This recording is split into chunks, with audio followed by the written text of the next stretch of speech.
It-tnaqqis fil-faqar huwa l-ikbar sodisfazzjon għal Prim Ministru Joseph Muscat li wara ġimgħa impenjattiva fi New York f'kollegament telefoniku fuq One Radio innota li għal sena oħra pajjiżna reġa' rnexxielu inaqqas il-faqar. Li tagħtini sodisfazzjon kbir daqs jekk mhux aktar fil-fatt aktar mit-tkabbir ekonomiku, mit-ċifri tas-suċċess ekonomiku. Għax għal xejn ikollok suċċess ekonomiku jekk fl-aħħar mill-aħħar imbagħad il-ġid ma jkunx qed jitqassam u ma jwassalx għal progress soċjali. Il-Prim Ministru rimarka li dan kollu kien possibbli grazzi għal diversi inizjattivi li ħolqu l-ġid.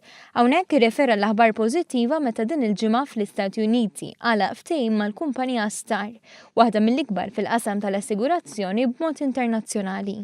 Fl-istess ħin ix-xogħol f'pajjiżna baqa' għaddej biex Gvern Laburista jkompli jwassal ir-riżultati lejn il-poplu ħalli l-ekonomija tkun future proof. Future proof fisser li kif jgħaddu 10 snin u iktar minn fuqna mhux rridu nbidlu t-teknoloġiji u l-idejat li nkunu qed nħadmu imma fil-verità nkunu nistgħu nimxu iktar il-qudiem. Bi kburija nnota l-ftehim li sar biex Malta se jsir l-ewwel pajjiż fid-dinja b'sistema ta' ċertifikati edukattivi imħadma bit-teknoloġija blockchain. Sistema li se tagħmilha aktar faċli għall-istudenti biex ikollhom il-kredenzjali edukattivi tagħhom b'inqas burokrazija. Dan fl-istess waqt li nfetaħ it-tieni pont tal-Kappara u tħabbru inizjattivi u proġetti ġodda. Koll affarijiet pożittivi li kontrastaw ferm mal-oppożizzjoni li għalkemm qed titmexxa minn Kap li telab l-għajta ta' mod ġdid jidher li huwa biss il-wiċċ li huwa ġdid għal kif kompli tkun aktar negattiva.